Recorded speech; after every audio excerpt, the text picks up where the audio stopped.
ब्रह्म ध्यान प्राण सत्संग। कर्म की गति न्यारी है।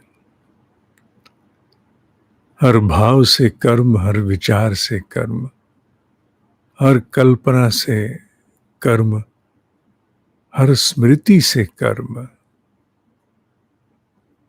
कर्म कहें या प्रतिक्रिया, क्रिया प्रतिक्रिया। भाव, विचार, कल्पना, स्मृति, कामना सब क्रियाएं हैं जिनकी अपनी उनके अनुरूप प्रतिक्रिया भी है।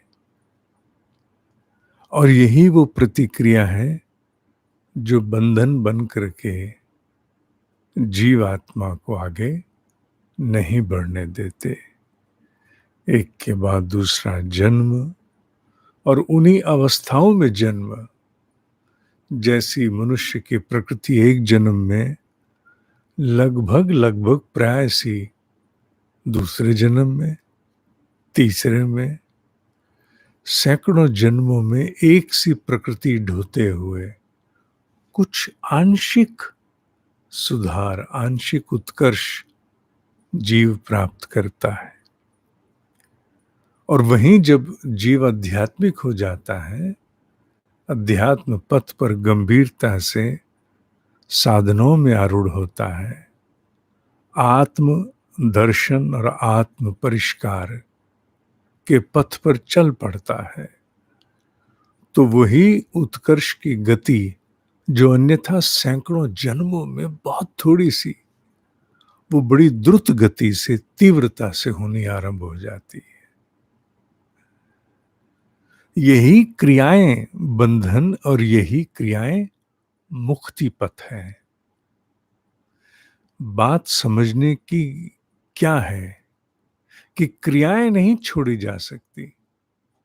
अस्तित्व को बनाए रखने के लिए ना चाहते हुए भी क्रियाएं हमसे होंगी और उनके प्रतिक्रियाएं भी आएंगी। तो फिर हमारे खोते हुए जो अवश्यम भावी है, जो टाला ही नहीं जा सकता, वो किस प्रकार हो कि वो क्रिया की ऐसी प्रतिक्रिया आए कि कर्म बंधन नहीं, कर्म मुक्ति बने। प्रतिक्रिया तो होगी पर बंधन स्वरूप न होकर मुक्ति स्वरूप हो, ऐसी दृष्टि चाहिए। भाव इस प्रकार जन्म ले, विचार इस प्रकार अवधारणा में आए, कल्पनाएं इस प्रकार संजोई जाएं, कामनाओं की सीढ़ियां इस स्वरूप में लगाई जाएं कि इन सब का प्रतिफल बंधन नहीं, मुक्ति बने। प्रतिपल हमसे कुछ ऐसा ही हो कि हम अधिक अंशों में मुक्त हों, ना कि बंधन में जाए। आध्यात्मिक जीव प्रयास करते हुए, साधनाओं के प्रयास करते हुए, ज्ञान के द्वारा प्राप्त दृष्टि आधारित व्यवहार करते हुए, फिर से सुनना, साधनाएं करते हुए और ज्ञान द्वारा प्राप्त दृष्टि अनुरूप व्यवहार करते हुए मुक्ति पथ पर चलता जाता है। और उसी ज्ञान के स्वरूप में आज के इस आधुनिक परिवेश में जहां सब कुछ बहिर्मुखी है, सब कुछ बहिर्मुखी है, अंतर्मुखी होने के अवसर कम है, वहां कर्म का ज्ञान, कर्म का योग, कर्म का मर्म एक जीव के लिए इस आधुनिक परिवेश में मुक्ति के लिए बहुत महत्वपूर्ण साधन है। कर्म योग।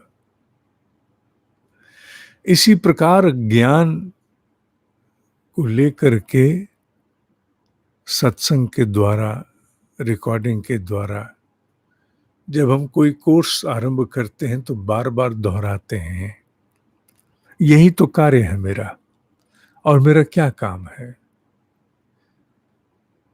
मेरी सेवा भी यही है, मेरी आजीविका भी यही, मेरी साधना भी यही, सब कुछ यही तो है मेरे लिए, जिसे बार-बार कह कर के साधकों को प्रेरित करना, आगे लाना। तो जिन्हें इन बातों का मर्म कुछ समझ में आता है और जिन्होंने कर्म योग का प्रशिक्षण नहीं प्राप्त किया, वो ईमेल डालें info@dineshji DINESHJI Jalandhar India .com और लिखें कर्म योग। जो कर चुके हैं उन्हें तो हर बार रिवीजन का अधिकार मिलता है। एक बार कोर्स किया, रिवीजन करते चलो। और इस प्रकार के ज्ञान की, जो पढ़ चुके मैं उनके लिए भी बोल रहा हूं, इस प्रकार के ज्ञान की पुनरावृत्ति जितनी बार की जाए उतनी कम है। जितनी बार इसका बार बार संज्ञान में आना, बार बार स्मरण में आना, बार बार अभ्यास में लाने का प्रयास करना, यह आध्यात्मिक उत्कर्ष के लिए बड़ा अनिवार्य है।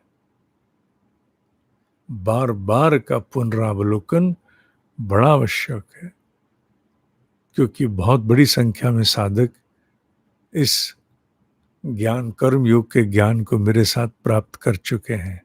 उनकी संख्या 200, 400, 500 नहीं है, बहुत अधिक है।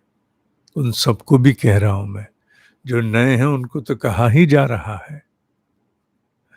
ठीक है, ओम ही सत्य है, ओम ही सत्य है, ओम ही सत्य है।